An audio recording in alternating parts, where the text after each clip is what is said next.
Totems took some heavy nerfs in past updates. But what if I told you that you can still enjoy that classic totem playstyle and have even more damage than before? In 0.3 update, Solar Orb moved from elemental skill to a native skill on your stave. Not only does it have 12% more damage, but it also got no mana cost. And that's not all. You may remember from a previous video that Prism Belief Diamond simply does not exist for inherent skills. But this is not the case for Solar Orb. So we can push it up to level 40 pretty easily, and I will tell you how to do it in a minute. Another huge buff was extension of the orb limit.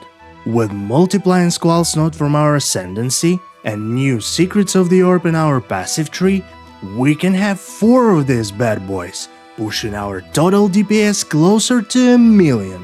Well, it's actually even more than 1,000,000. And I will tell you all the figures right now. So we have 190k DPS on a single orb, but this number is not entirely correct. You see, our skill got pretty huge bonus on hits against ignited monsters. With 20% quality on our weapon, we got 20% more damage against burning enemies. And with Diala's desired lineage support, we're pushing this number up to 30%. Also, everything you get close enough to the orb itself will be instantly ignited, with probably one of the strongest ignites in the game, dealing over 70k pure ignite damage per second. If we combine this number with hit damage of our 4 totems, we can easily go way above 1,000,000 DPS. And this does not include increased damage from some of the conditionals, Elemental Storm that procs all the time, and the fact that we're pushing our enemies' resistances way below 0. Now let's talk about our skill gems.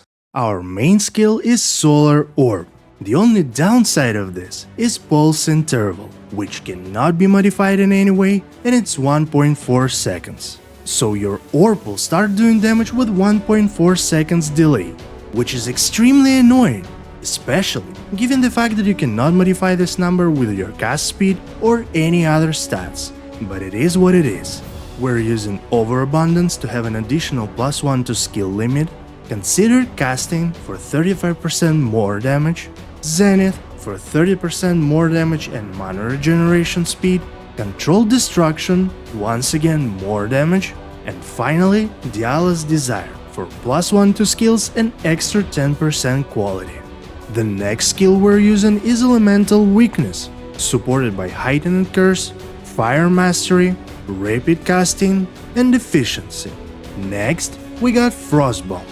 We're using it mainly to apply exposure on the enemies.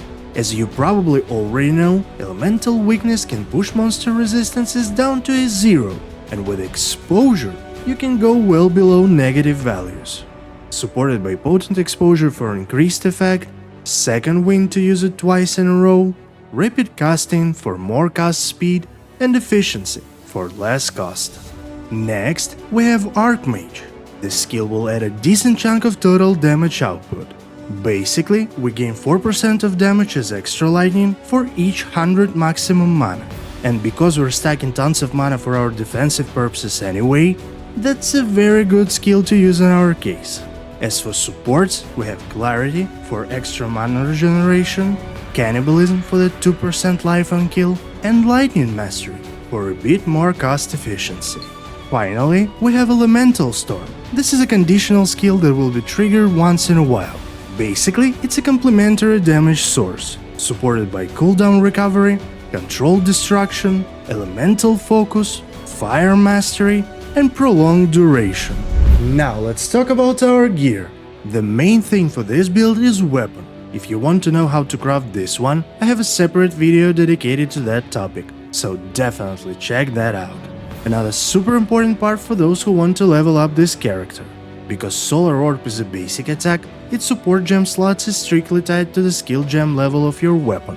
You initially start with 2 slots, then gain 3rd slot at skill level 10, next slot at skill level 16, and last slot at skill level 20. Basically, you can unlock its full potential only at level 90, so keep that thing in mind. But let's get back to the build. The main stats we're looking is level 20 skill gem, plus 7 to all fire spells, good damage prefixes, cast speed for faster placement speed, and finally, I decided to add chance to block, because we're not dealing crit damage anyway, so it's a decent defensive option. Second most important part of the build is boots. We're using trample toe for that 30% overkill damage. Basically, you have to hit a single monster hard enough to delete the whole screen. So this boots is absolute must-have. Next, we have gloves. I've opened this one for myself not so long ago, and I can tell you for sure that these gloves are best in slot gloves for any mage builds. Over 120% increased spell damage from a single gear slot is massive. The helmet we're using is Crown of the Victor, and if you want to hit that level 40 skill gem, Crown of the Victor isn't optional, it's mandatory. The armor we're using is Feathered Raiment, mainly for that percent of damage taken from mana before life. Yes, we're utilizing hybrid life and mana setup, and I will tell you more about it in the passive trees section. The main stats we're looking here are maximum energy shield and resistances. Next, we have Ingenuity Belt to increase bonuses from our rings. Speaking about rings, we're looking for increased fire damage, cast speed, flat life or mana, and resistances. Finally, we're using Fire Flower Amulet. I've been talking a lot about this in the previous videos, but once again, this is hands down the best in slot item for any fire-based builds. Plus 6 to all fire skills is absolutely insane. As you probably already know, this amulet got one pretty decent downside. It will reflect over 100 damage back to us for each time we're igniting our enemies. So I'm not using energy shield this time, cause you just can't keep it up with this amulet. Now let's talk about our passive skill tree. I will leave the link to Mobalytics in the description, and here I will try to cover the main aspects of the build. So we're using Stormweaver Ascendancy for that +1 to skill limit. Basically, this ascendancy almost dictates our preferred defensive layer, which is Life and Mana Hybrid. We're getting Arcane Surge, which will give us 20% more mana regeneration. Also, we have such passive as Force of Will, which will provide us with even more regeneration, and most importantly gives us an ability to take 20% of damage from mana before life. First of all, there's no need to take Mind over Matter. What we're looking for is about 70% of damage taken from mana before life. This is a perfect combination. So we're getting nodes that will provide us with extra percent of damage taken from mana before life, Eldritch Battery to convert our energy shield into mana, and this efficiency node to offset our double cost penalty. Next, we want to have increased area of effect and a bit more skill effect duration. Also, we want to have that stun threshold cluster over here. As for the jewels, the main one is of course Prism of Belief Diamond, with plus level to all Solar Orb skills.